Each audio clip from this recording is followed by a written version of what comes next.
Até hoje, 50 anos depois, eu ainda sinto o cheiro do café que preparei para ele naquela manhã. Se eu soubesse que seria a última vez, teria dito mais uma vez que o amava. Antes de começar, comente de onde você está assistindo esse relato. Estou ansiosa para saber, minhas queridas e queridos. Eu me chamo Maria das Dores Silva, tenho 83 anos. Nasci em 1942, numa pequena cidade do interior de Minas Gerais, chamada Bom Jesus do Galho. Muitos me conhecem como Dona Dorinha da Farmácia, porque por mais de 40 anos ajudei meu segundo marido, seu Antônio, a cuidar da única farmácia que tínhamos no bairro Santana, aqui em Belo Horizonte. Mas antes disso, antes de toda essa vida que construí depois, houve o Joaquim, meu primeiro amor, meu primeiro marido, o homem que me ensinou o que era felicidade e que me foi tirado tão cedo, tão repentinamente, que às vezes ainda acordo no meio da noite, achando que vou encontrá-lo do meu lado na cama. Também, pessoal, queria lembrar a vocês para se inscreverem no canal e curtirem o vídeo. Isso ajuda muito esse canal a trazer relatos reais de vovós diferentes todos os dias. Conheci Joaquim em 1958, quando eu tinha 16 anos. Ele chegou na nossa cidade para trabalhar na construção da nova igreja matriz. Era um rapaz de 22 anos, filho de portugueses, com um sorriso largo que mostrava todos os dentes e mãos calejadas de quem trabalhava desde menino. Meu pai não gostou dele de início. Dizia que pedreiro não tinha futuro e que eu merecia coisa melhor. Mas Joaquim tinha planos, tinha sonhos. Falava de construir a própria empresa um dia, de fazer casas bonitas para famílias felizes. Namoramos escondido por quase um ano. Nos encontrávamos após a missa de domingo. Trocávamos bilhetinhos através da minha prima Conceição. E às vezes ele aparecia, por acaso, no armazém onde eu ia comprar mantimentos para minha mãe. Joaquim era respeitoso. Nunca tentou nada que pudesse manchar minha reputação. Quando finalmente criou coragem para pedir minha mão, já tinha juntado dinheiro suficiente para comprar um terreno pequeno nos arredores da cidade e começado a construir nossa casinha. Nos casamos em janeiro de 1960, com uma cerimônia simples na igreja que ele mesmo ajudou a construir. Nossa casa ainda não estava pronta, então moramos os primeiros meses com meus pais. Joaquim trabalhava de sol a sol e à noite ainda ia adiantar nossa casinha. Eu ajudava como podia, carregando baldes de água, preparando massa de cimento, escolhendo as cores das paredes. Foi um tempo de muito trabalho, mas também de muita alegria e esperança. Em outubro daquele mesmo ano, nos mudamos para nossa casa. Era pequena, simples, mas para mim parecia um palácio. Tínhamos apenas o básico: uma cama, um fogão a lenha, uma mesa com 4 cadeiras que Joaquim mesmo fez e um armário para nossas poucas roupas. Mas era nosso lar, construído com nossas próprias mãos, com nosso amor. Os primeiros anos foram difíceis, como é para qualquer casal jovem começando a vida. Joaquim trabalhava em construções.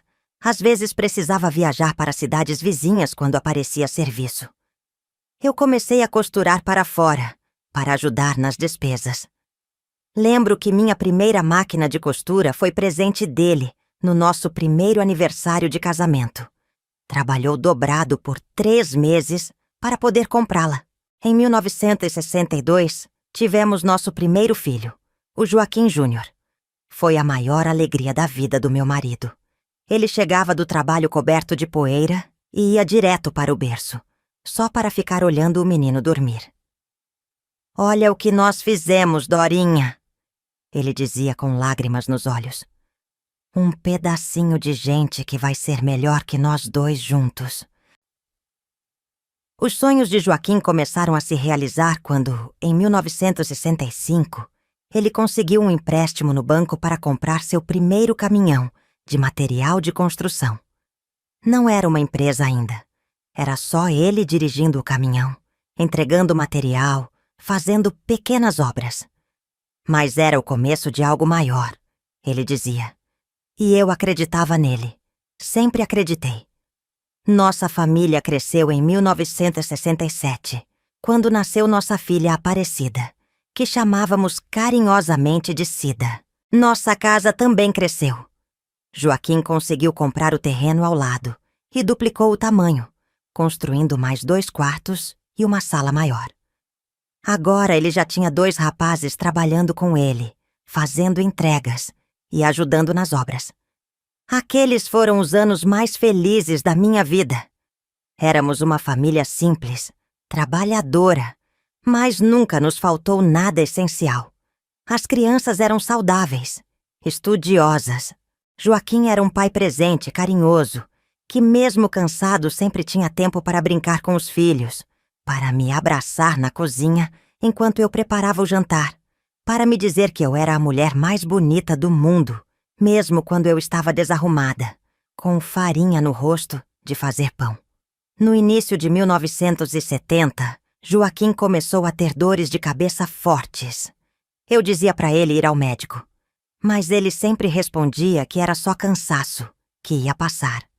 Tinha tantos planos, tantos serviços encomendados.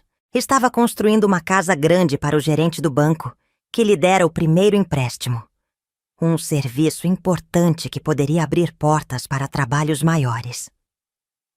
Na noite de 12 de maio de 1970, um dia que nunca vou esquecer, Joaquim chegou em casa mais cedo que o normal. Disse que a dor de cabeça estava insuportável, que não conseguia nem enxergar direito. Fiz um chá de erva cidreira, coloquei uma compressa fria na sua testa, dei um comprimido de aspirina que tínhamos em casa. Ele deitou no nosso quarto. As crianças ficaram quietinhas assistindo televisão na sala. Tínhamos comprado nossa primeira TV preto e branco alguns meses antes. Era o orgulho da família. Por volta das 8 da noite, Joaquim começou a vomitar. A dor parecia piorar. Ele apertava a cabeça com as mãos como se quisesse impedir que ela explodisse. Corri para a casa do vizinho, seu Geraldo, que tinha telefone, para ligar para o único médico da cidade. O médico disse para levar Joaquim imediatamente ao hospital da cidade vizinha, a 30 quilômetros de distância. Seu Geraldo nos emprestou o carro. Deixei as crianças com minha vizinha Dona Clélia e parti com Joaquim para o hospital. Durante a viagem, ele foi ficando mais quieto, mais distante. Segurava minha mão com força, mas já não falava mais.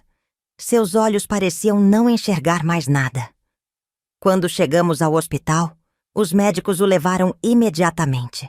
Fiquei na sala de espera, rezando todas as orações que conhecia, fazendo promessas a todos os santos. Depois de quase 2 horas, o médico veio me ver. Sua expressão era grave. E antes mesmo que ele abrisse a boca, eu já sabia. Aneurisma cerebral, ele disse. Rompeu-se de repente. Não havia o que fazer. Meu Joaquim, meu companheiro, meu amor, meu porto seguro, tinha partido. Tinha apenas 34 anos.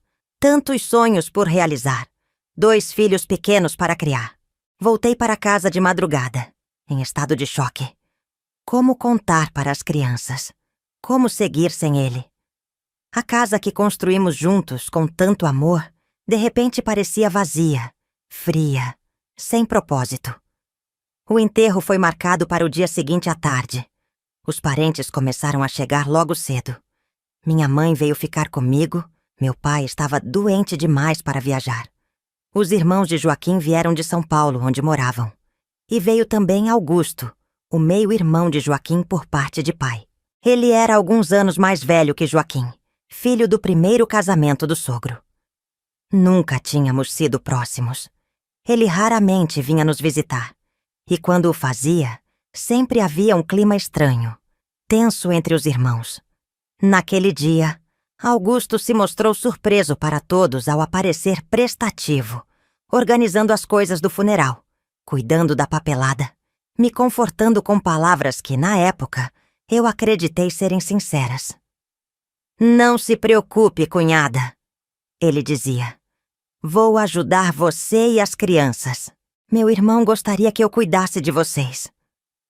Eu estava tão destruída pela dor, tão perdida, que aceitei sua ajuda sem questionar. Como poderia imaginar que nas horas mais escuras da minha vida, quando acabava de perder o homem que amava, o perigo viria de alguém que deveria ser família, que deveria me proteger? Mas isso é uma outra parte da história. Uma parte que por décadas guardei em silêncio, enterrada no fundo da minha alma, como um segredo vergonhoso que não era meu, mas que carregava como se fosse. Uma parte que só agora, tantos anos depois, consigo contar, porque entendi que o silêncio só protege os culpados, nunca as vítimas. O dia do enterro do meu Joaquim amanheceu com uma chuva fina, daquelas que parecem lágrimas do céu. Como se nem mesmo o tempo pudesse ficar indiferente à minha dor.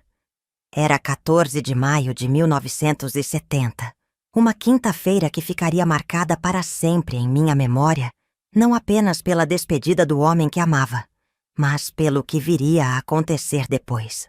Vesti meus filhos com suas melhores roupas. Júnior, com 8 anos, já entendia o que tinha acontecido. Segurava minha mão com força, tentando ser forte como o pai sempre dizia que um homem deveria ser. Já a pequena Cida, com apenas 3 anos, perguntava a todo momento quando o pai voltaria da viagem. Cada pergunta era como uma faca atravessando meu peito. O velório foi realizado na sala da nossa própria casa, como era costume na época. Os vizinhos ajudaram a reorganizar os móveis, trouxeram cadeiras extras, café, pão. A solidariedade das pessoas simples sempre me comoveu.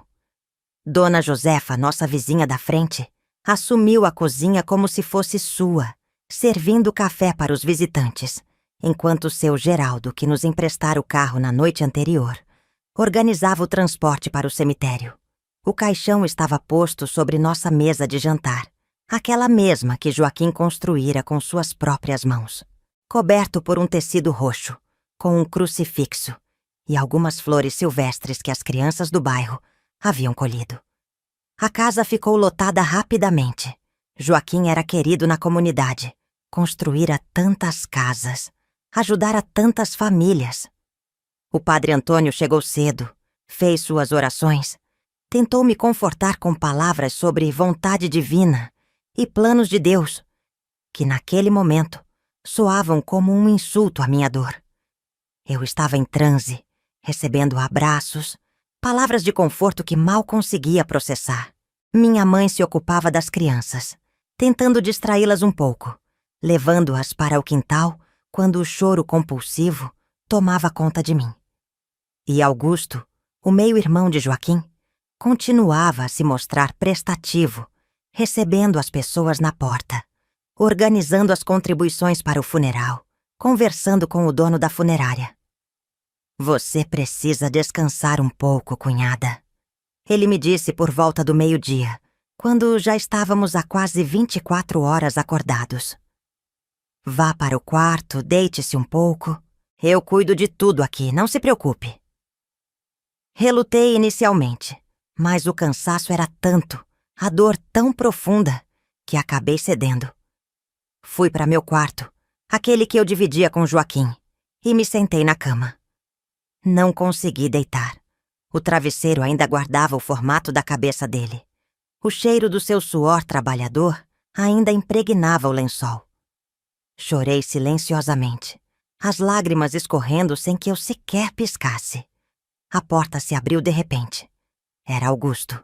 Pensei que tivesse vindo trazer algum recado, alguma informação sobre o funeral. Você está bem, cunhada? Perguntou, fechando a porta atrás de si. Havia algo estranho em seu tom de voz, algo que não consegui identificar de imediato. Estou só cansada, Augusto.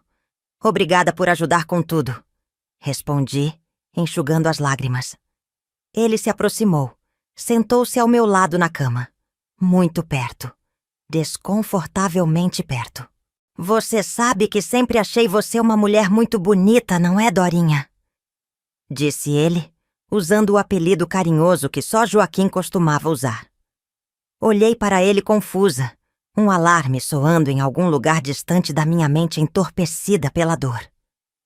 Augusto, acho melhor você voltar lá para fora. As pessoas vão precisar da sua ajuda.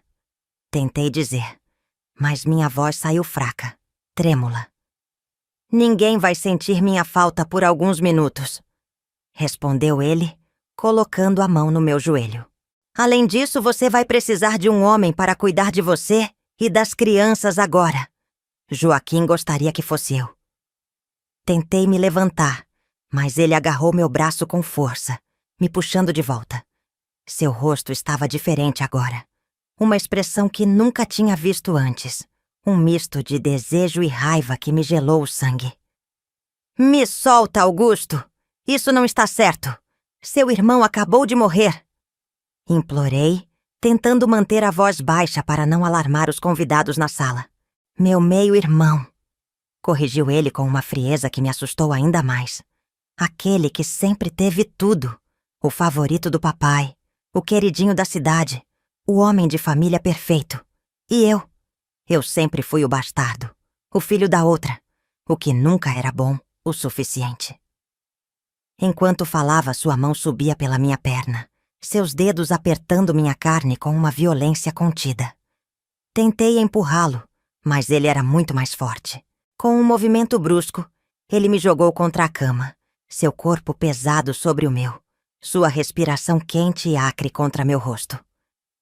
Agora você é viúva, Dorinha. Uma mulher sozinha com 2 crianças pequenas. O que vai fazer? Como vai sustentá-los? Eu posso ajudar, sabe? Posso cuidar de vocês. Mas você precisa ser boazinha comigo, entende?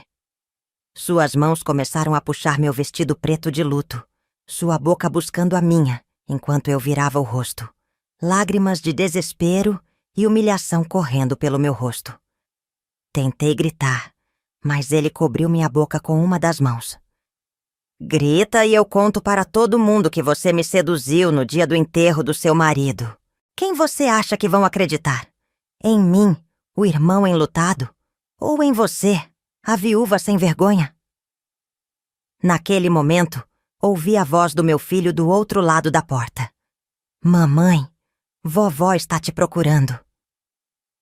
A distração foi suficiente para que eu conseguisse empurrar Augusto com toda a força que consegui reunir. Ele perdeu o equilíbrio, caindo ao lado da cama. Já estou indo, meu filho. Consegui responder, ajeitando rapidamente meu vestido amassado. Augusto se levantou, ajeitando a roupa, o rosto contorcido numa expressão de fúria contida. Isso não acabou, cunhada. Pense na minha proposta. Você vai precisar de mim. Saiu do quarto antes que eu pudesse responder. Fiquei ali, tremendo, sentindo-me suja, violada, traída.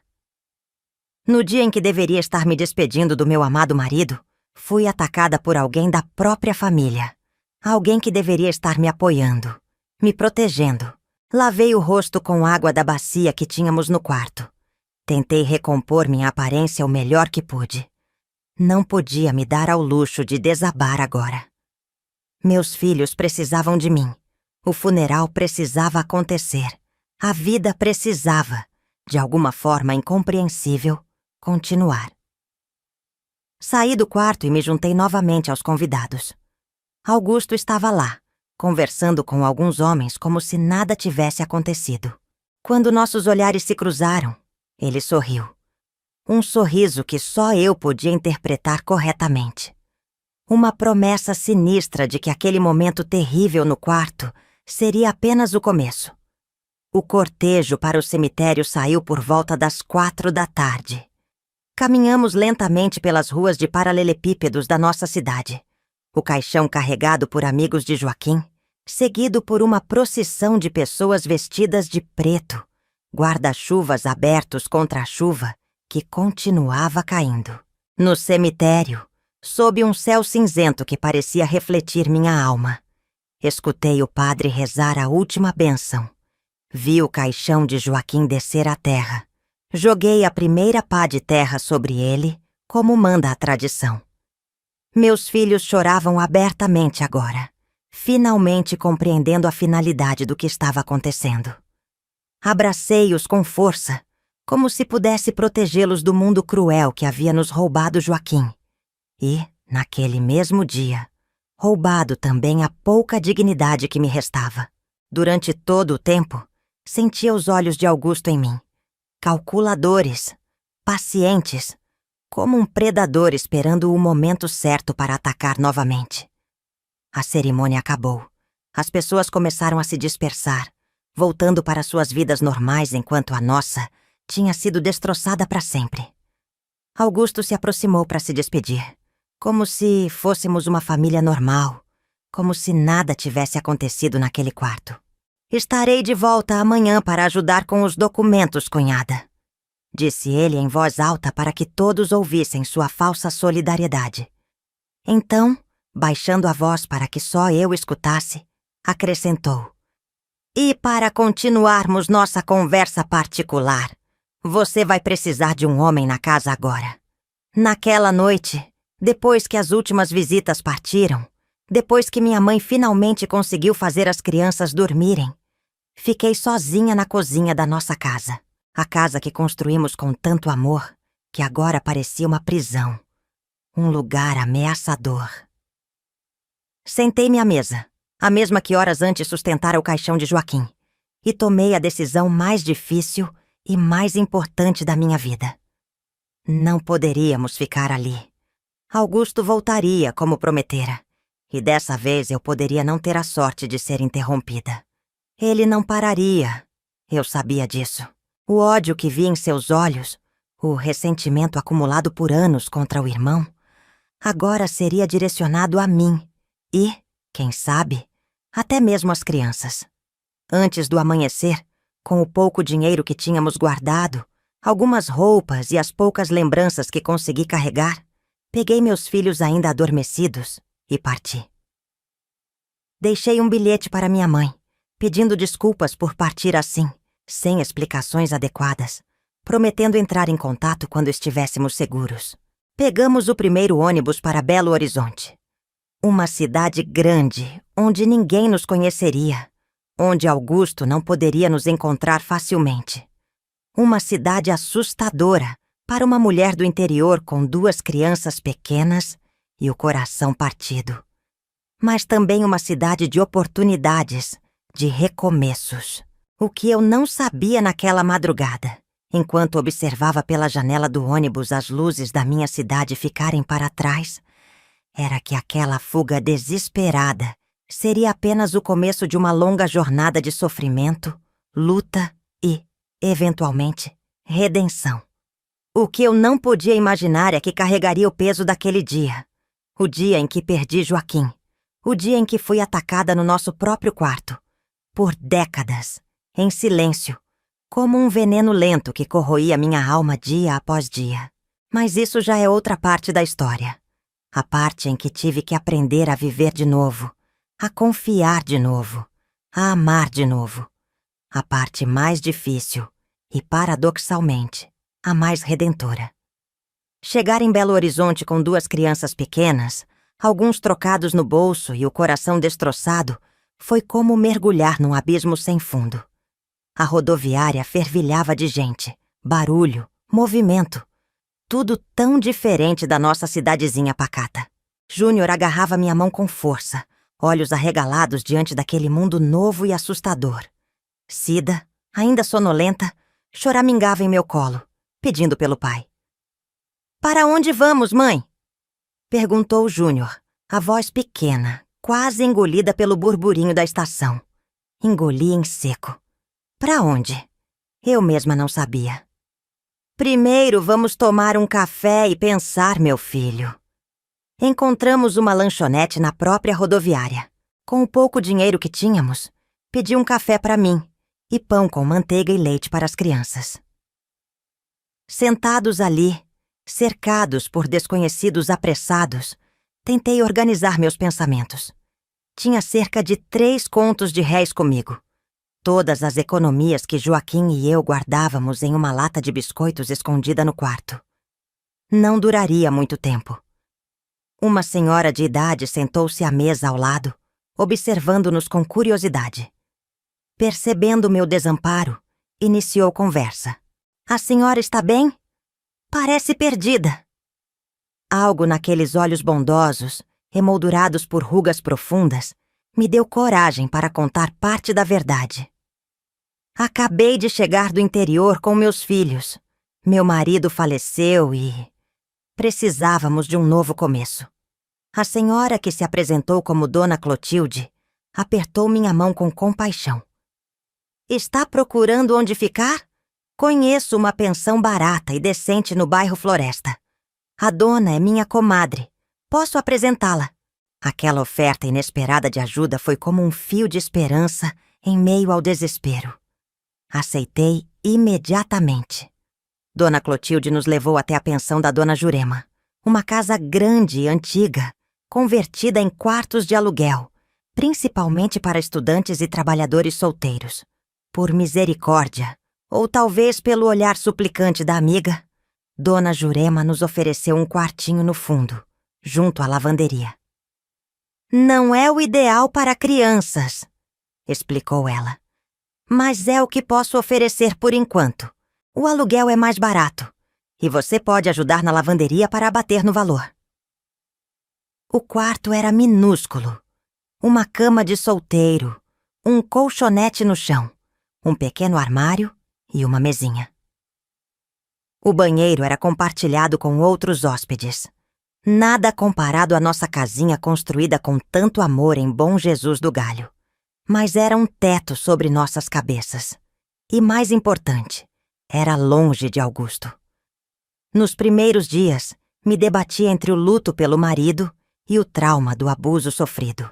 Acordava sobressaltada no meio da noite, sentindo o peso do corpo de Augusto sobre mim, sua respiração no meu rosto. Nessas horas, abraçava Cida, que dormia comigo na cama estreita, e chorava silenciosamente para não acordá-la. Júnior, tão pequeno ainda, assumiu uma postura protetora que partia meu coração. Não chora, mãezinha, dizia ele deitado no colchonete ao lado da cama. Papai está olhando por nós lá do céu. Durante o dia, trabalhava na lavanderia da pensão, esfregando lençóis e toalhas em tanques enormes, estendendo-os no varal do quintal, passando-os com ferros pesados, aquecidos no fogão a lenha. Meus dedos ficavam enrugados e rachados pelo sabão cáustico. Minhas costas doíam do esforço repetitivo. Mas cada dor física parecia insignificante, comparada à dor que carregava na alma. Dona Jurema permitiu que as crianças ficassem na cozinha da pensão durante o dia, onde a cozinheira, uma senhora negra forte, chamada Zulmira, as alimentava com as sobras das refeições dos hóspedes e as entretinha com histórias enquanto trabalhava. Júnior logo começou a frequentar a escola pública do bairro, mas Cida ainda era pequena demais. Após 3 meses na pensão, senti que precisávamos de algo mais. O trabalho na lavanderia mal cobria nosso aluguel, e precisávamos de dinheiro para comida, roupas, material escolar. Comecei a procurar outros serviços, qualquer coisa que pudesse fazer enquanto Cida ainda precisava de cuidados. Foi Zulmira quem sugeriu a costura. Tu não disse que costurava no interior, menina? Tem uma máquina antiga parada no porão. Se a Dona Jurema deixar, tu pode fazer uns remendos pros hóspedes. Sempre tem alguém precisando pregar botão, ajustar barra de calça.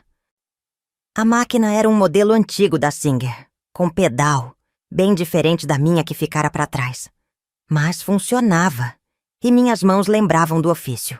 Comecei fazendo pequenos reparos para os hóspedes da pensão, trocando zíperes, remendando rasgos, encurtando calças. Logo a notícia se espalhou e comecei a receber encomendas da vizinhança. Um dos hóspedes, seu Armando, era caixeiro viajante e me trouxe retalhos de tecidos bonitos de São Paulo. Com eles costurei algumas roupinhas para Cida e, quando saía com ela na rua, as outras mães perguntavam onde eu havia comprado. Assim nasceu meu pequeno negócio de roupas infantis, peça por peça, luta por luta. Nesse meio tempo, escrevi para minha mãe. Uma carta breve, sem muitos detalhes, apenas dizendo que estávamos bem e seguros em Belo Horizonte, que as crianças sentiam falta dela, mas que ainda não era hora de voltar. Pedi que não contasse a ninguém, especialmente a Augusto, onde estávamos. Não mencionei o ocorrido no quarto. Não tinha coragem, não tinha palavras. A resposta de minha mãe veio semanas depois, trazida por um viajante que fazia o trajeto entre nossa cidade e a capital. Ela escreveu que Augusto havia procurado por nós, furioso com nossa partida repentina. Inventara histórias. Dissera que eu havia roubado dinheiro de Joaquim que pertencia à família, que era uma viúva ingrata que não respeitava o luto. Minha mãe, conhecendo-me, não acreditou em uma palavra, mas me alertava que ele continuava procurando. Esse aviso reacendeu meu medo. Durante meses não saí do perímetro da pensão e arredores, temendo encontrá-lo. À noite trancava a porta do nosso quartinho com cadeira, cômoda, tudo o que podia empurrar contra ela. O menor barulho me fazia sobressaltar. Júnior começou a ter pesadelos, sentindo meu medo constante. Certa vez, em 1971, quase um ano após nossa chegada a Belo Horizonte, tive certeza de ter visto Augusto na feira do bairro. Larguei as compras, agarrei Cida no colo e corri de volta para a pensão, o coração quase saindo pela boca. Passei dias sem sair, mandando Júnior para comprar o essencial. Esse medo constante, somado ao luto e às dificuldades financeiras, me levou a um estado de profunda depressão. Emagreci tanto que minhas roupas pareciam pertencer a outra pessoa. Dormia pouco, comia menos ainda. Sorrir era um esforço consciente que fazia apenas quando as crianças olhavam. Zulmira, percebendo meu estado, me levou ao terreiro de umbanda que frequentava. Não é bom carregar espírito pesado assim, menina. A mãe de santo vai te ajudar. Relutei inicialmente. Éramos católicos praticantes em Bom Jesus do Galho. Mas o desespero não escolhe caminhos. Mãe Menininha, uma senhora imponente vestida de branco, me recebeu com um abraço tão apertado, tão genuíno, que desmoronei em lágrimas nos seus braços. Pela primeira vez desde o ocorrido, contei a alguém o que Augusto havia feito. As palavras saíam entrecortadas por soluços, a vergonha queimando meu rosto.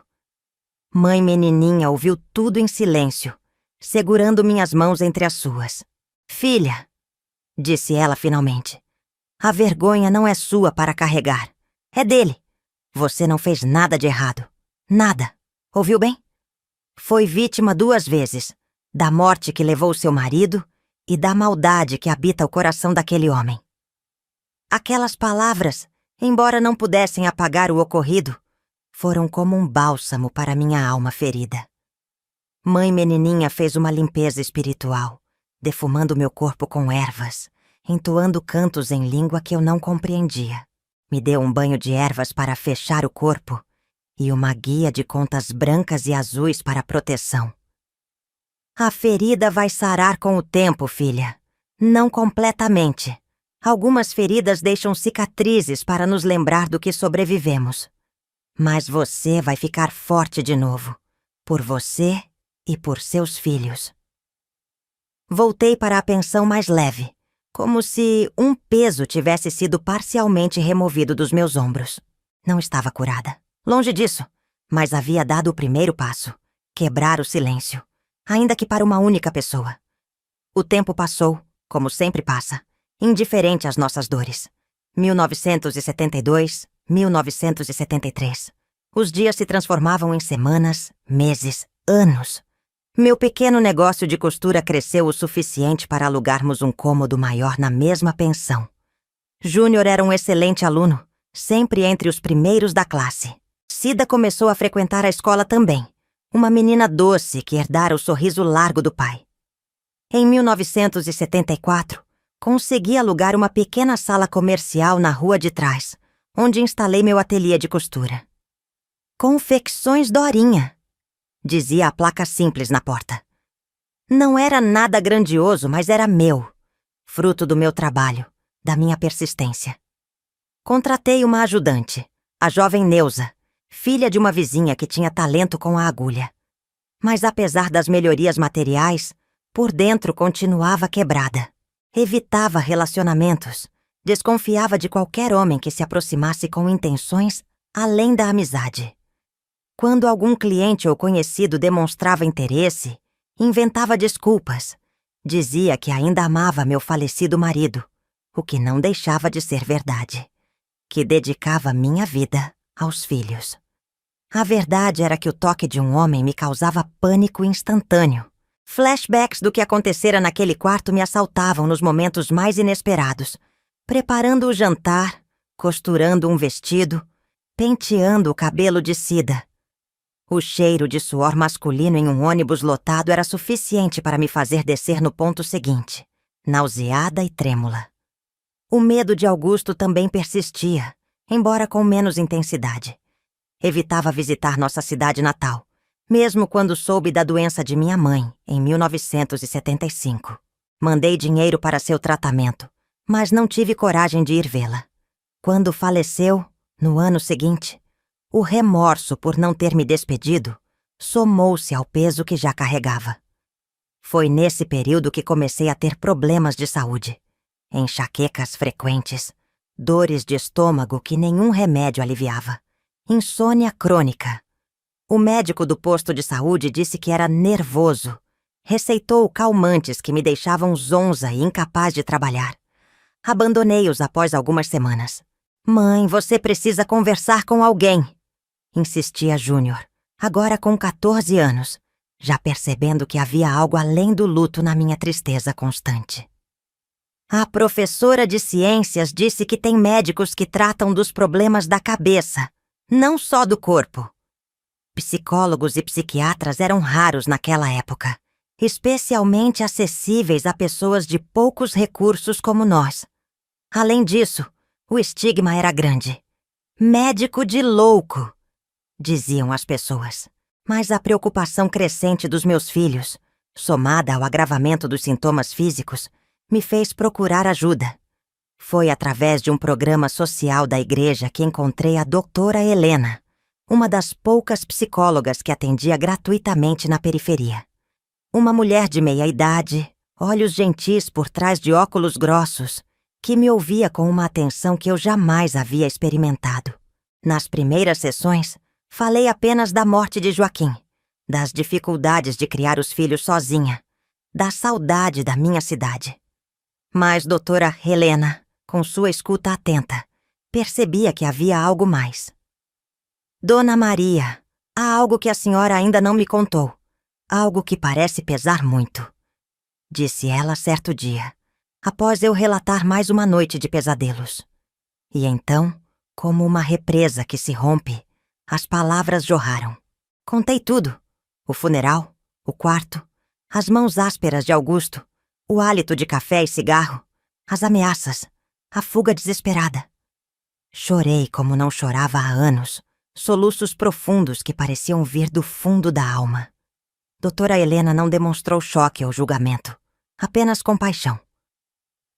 Me explicou sobre trauma, sobre como experiências violentas podem ficar presas no corpo e na mente, manifestando-se como doenças físicas, pesadelos, pânico. O que a senhora viveu foi uma violência terrível, em um momento de extrema vulnerabilidade. Não foi sua culpa. Nada disso foi sua culpa. Aquelas palavras, "não foi sua culpa", ecoaram dentro de mim como um sino. Quantas vezes eu não havia me culpado? Por ter ido descansar no quarto, por não ter gritado mais alto, por ter fugido em vez de denunciar. A vergonha e a culpa haviam sido minhas companheiras constantes por anos. As sessões com doutora Helena continuaram por meses, depois anos. Lentamente, como quem desata um nó muito apertado, fui processando o trauma, compreendendo que havia sobrevivido não apenas à perda do meu amado Joaquim, mas também à violência de quem deveria ter me protegido. Esse processo de cura, lento e doloroso, coincidiu com mudanças significativas em nossas vidas. Em 1977, consegui um pequeno financiamento do banco para comprar uma casinha modesta no bairro Concórdia. Nada luxuoso, mas era nossa. O primeiro lar próprio desde que deixamos Bom Jesus do Galho.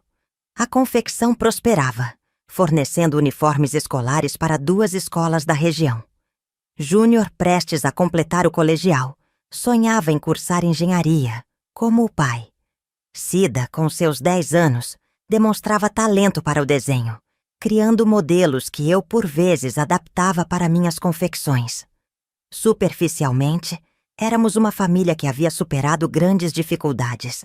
Nos álbuns de fotos que começamos a acumular, sorríamos em aniversários, formaturas, natais.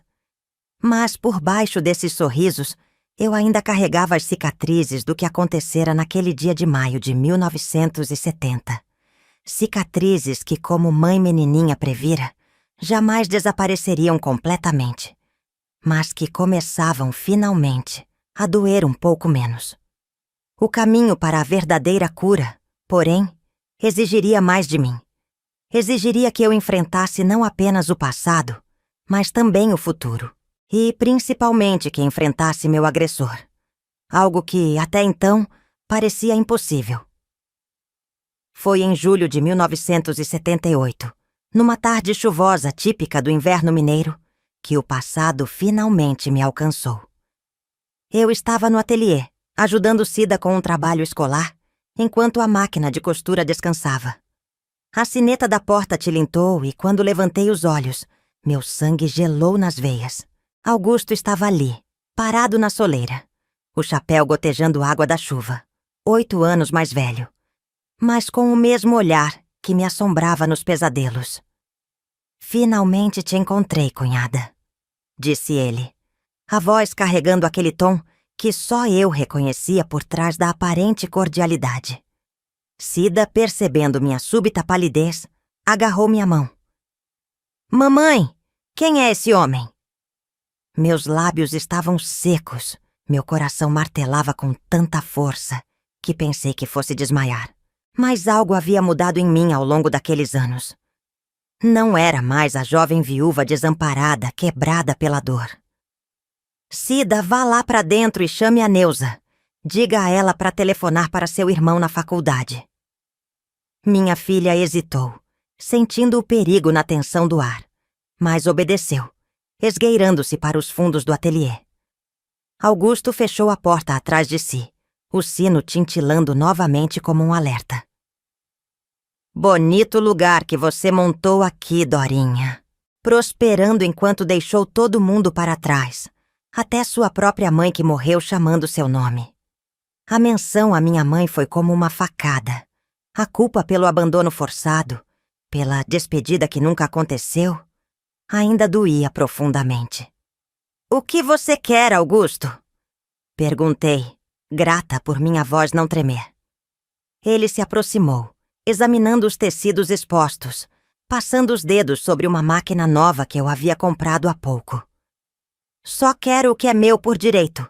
Joaquim me devia dinheiro, muito dinheiro, e você fugiu com ele."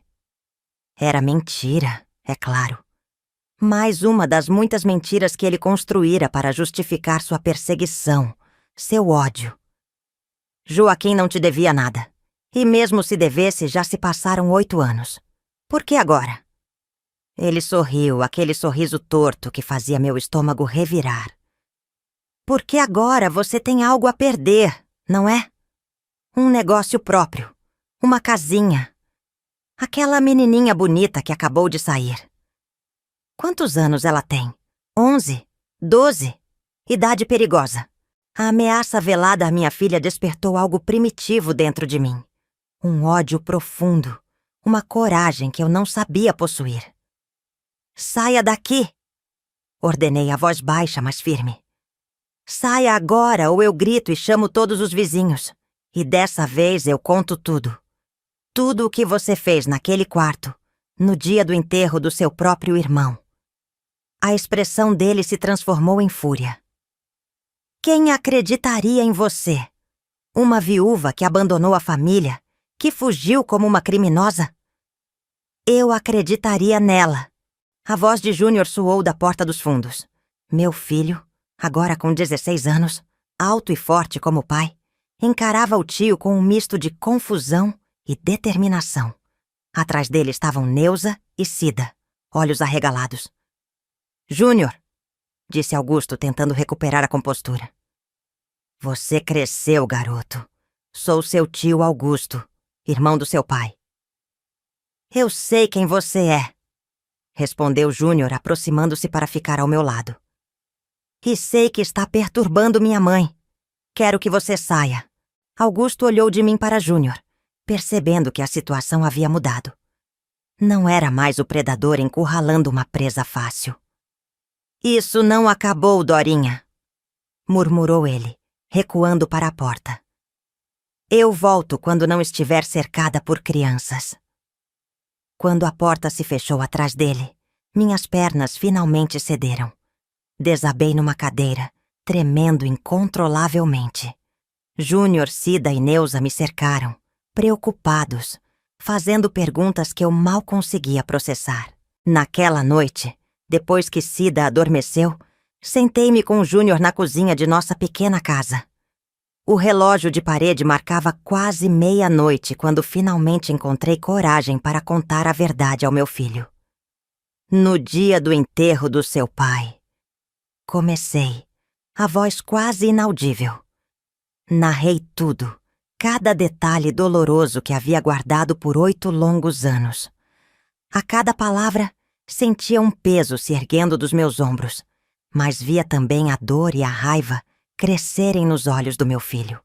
Por que nunca me contou, mãe? Perguntou ele quando terminei, lágrimas silenciosas escorrendo pelo rosto jovem que tanto lembrava Joaquim. Vergonha, medo, culpa. Queria proteger você e sua irmã. Vocês eram tão pequenos. Júnior segurou minhas mãos com força. Vamos à polícia amanhã. Ele precisa pagar pelo que fez. Balancei a cabeça, exausta. Filho, já se passaram 8 anos. Não há provas. É minha palavra contra a dele. E naquela época, essas coisas eram ainda mais abafadas do que são hoje. Então, o que vamos fazer? Esperar que ele volte? Ameaçar você de novo? Ou pior, fazer algo com a Cida? A menção a essa possibilidade fez meu coração apertar. Não, eu não permitiria que a história se repetisse. Não com minha filha. Na manhã seguinte, fui ao consultório da doutora Helena fora do meu horário habitual. Contei sobre a visita de Augusto, sobre a conversa com Júnior, sobre meu medo renovado. Maria, disse ela usando meu primeiro nome como raramente fazia. Chegou a hora de você decidir. Continuar fugindo ou enfrentar isso de uma vez por todas. Como? Perguntei genuinamente perdida. A justiça não funciona para mulheres como eu.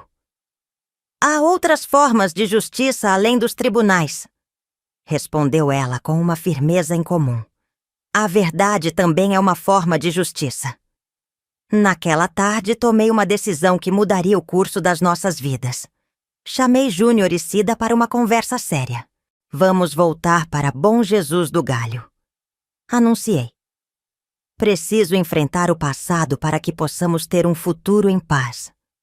A viagem foi marcada para o final de semana seguinte. Deixei Neuza encarregada do ateliê e, com o coração pesado, mas resoluto, embarcamos no ônibus para nossa cidade natal, que não visitávamos desde aquela fuga desesperada em 1970. A cidade havia mudado pouco.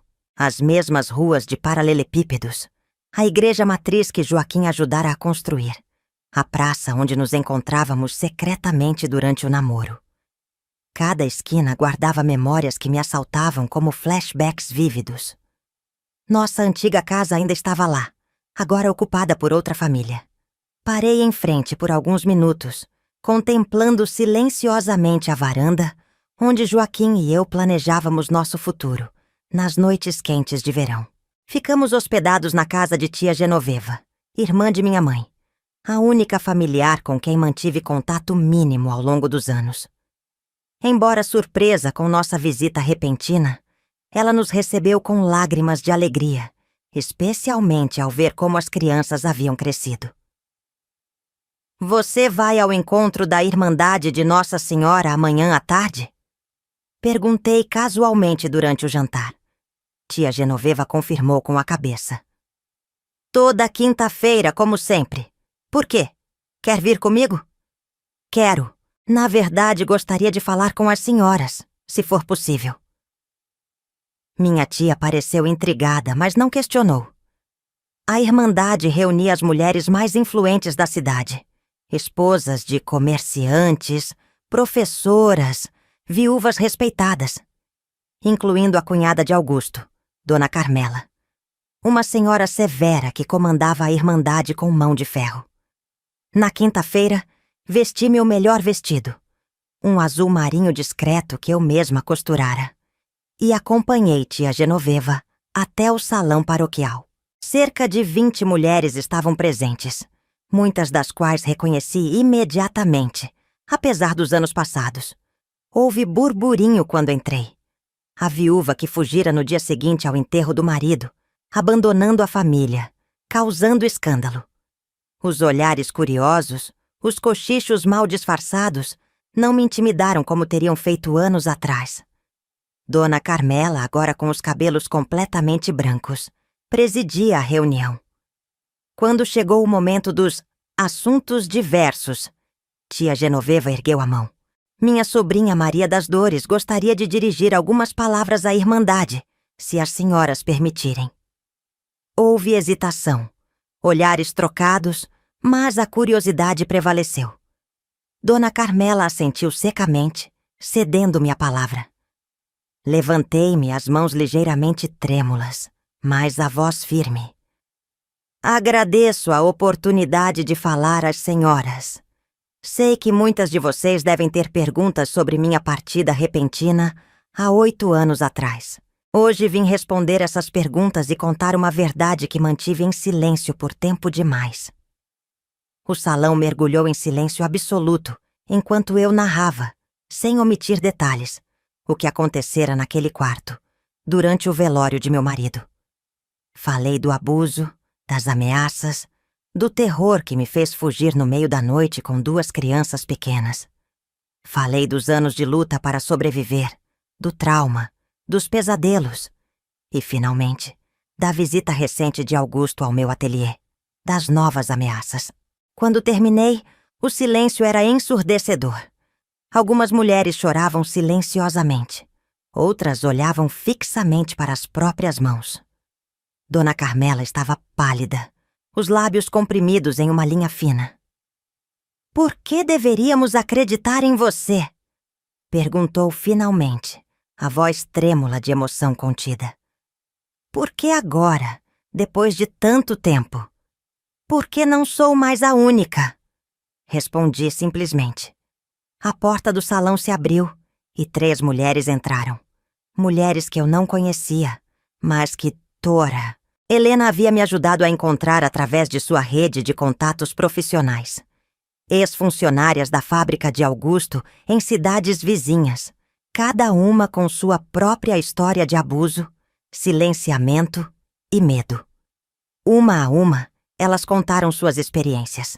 Padrões idênticos de comportamento, as mesmas ameaças, o mesmo abuso de poder. A cada relato via o rosto de Dona Carmela se transformar, da descrença à compreensão, da negação à dor e, finalmente, à resolução. Quando a última mulher terminou de falar, Dona Carmela se levantou lentamente, parecendo subitamente envelhecida. Meu marido precisa saber disso, declarou, a voz firme apesar das lágrimas. O juiz Mendonça precisa saber disso. Nos dias que se seguiram, uma tempestade desabou sobre Bom Jesus do Galho. Reuniões foram convocadas, depoimentos colhidos informalmente. O juiz Mendonça, marido de Dona Carmela e figura mais respeitada da cidade, chamou Augusto para uma conversa em seu gabinete. O que exatamente foi dito naquela conversa, nunca soube. Mas seu impacto foi imediato. Em menos de uma semana, Augusto anunciou que venderia suas propriedades na cidade e se mudaria para o Mato Grosso. Antes que o mês terminasse, havia partido, deixando para trás uma reputação em ruínas. Não é a justiça dos tribunais, comentou Dona Carmela quando nos encontramos na missa de domingo. Mas é a justiça que nossa cidade pode oferecer. Ele não voltará, Maria das Dores. Posso garantir isso. Voltamos para Belo Horizonte com uma sensação mista de vitória e melancolia.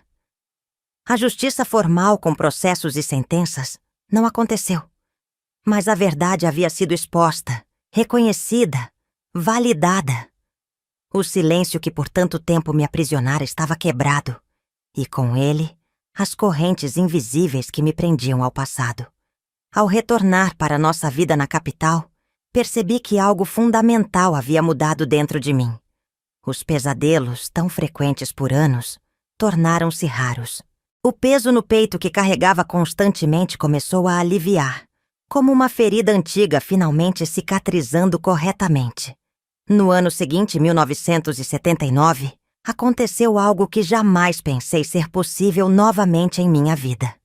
Conheci Antônio, um farmacêutico viúvo que entrou no meu ateliê para encomendar uniformes para seus funcionários.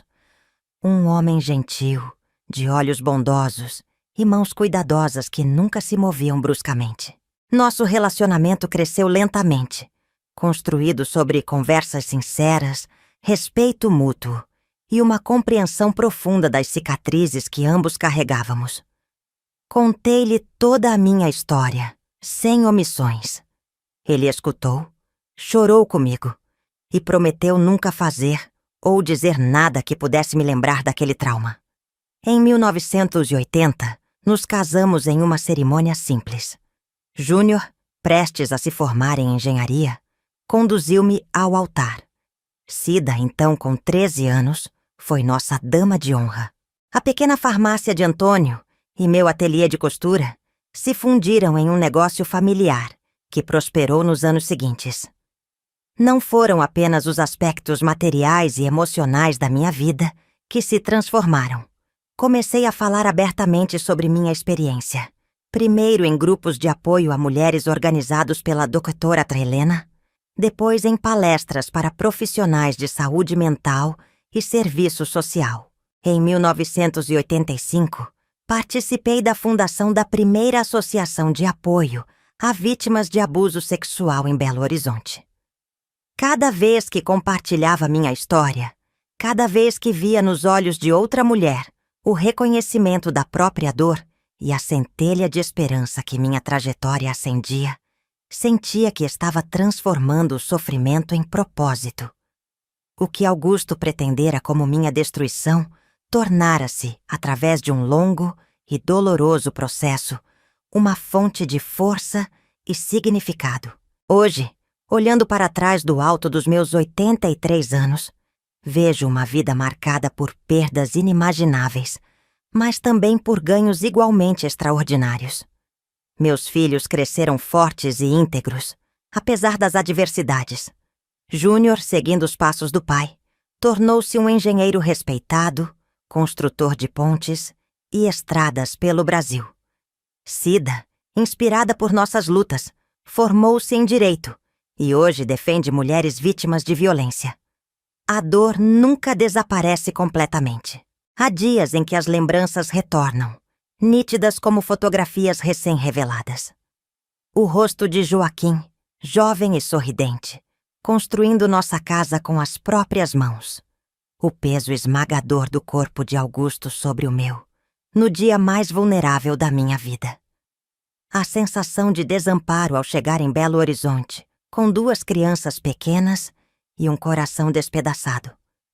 Mas aprendi que nossa história não é definida apenas pelos nossos momentos mais sombrios. É também moldada por nossa capacidade de seguir adiante, de reconstruir, de transformar o sofrimento em sabedoria e compaixão.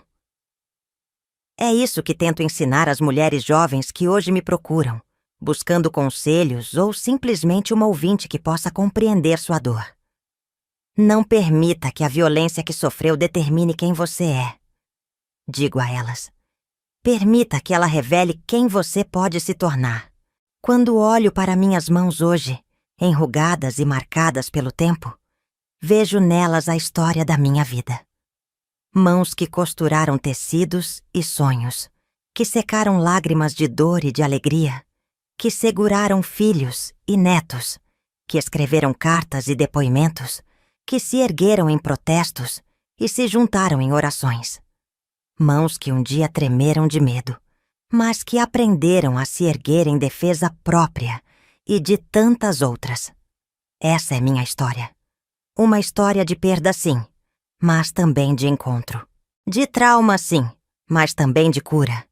De violência, sim, mas acima de tudo, de superação. E se hoje a conto, sem vergonha e sem medo, é para que nenhuma outra mulher precise viver décadas em silêncio, carregando sozinha o peso de uma culpa que nunca foi sua. Se você se emocionou com minha história de vida, se inscreva no canal e curta o vídeo. Isso me ajuda muito. Até mais!